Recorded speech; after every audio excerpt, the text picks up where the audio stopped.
and insurance management. Unit 1. Definition of risk and related terms. Hello everyone, today we're going to look at some definitions related to risks.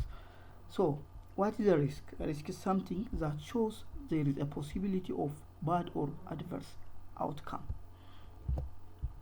Risk is an objective term and measured by probability. However, uncertainty is a subjective term and cannot be measured.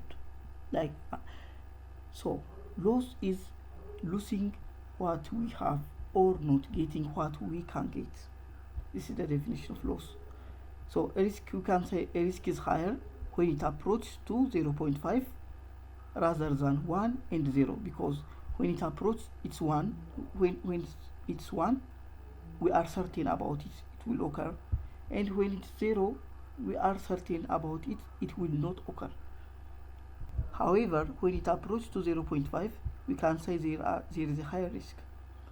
Different scholars have expressed this topic or risk in different terms. Some will say it's a chance of loss, some will say it's a possibility of loss. So if we look at what a risk is, let's look at what perils and hazards are.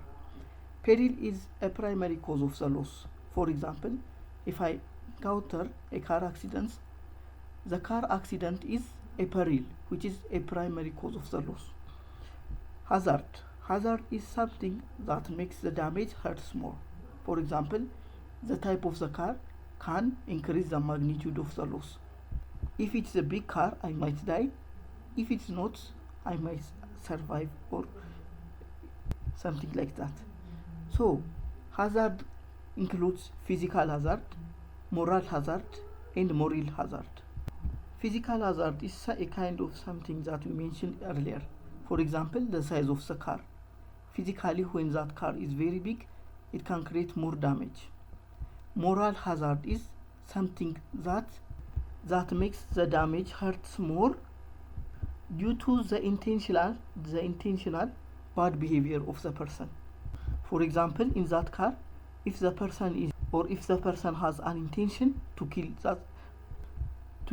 with car, so he might drive it very fast, and that is the moral hazard or intentional bad behavior of the person, which makes the damage hurts more.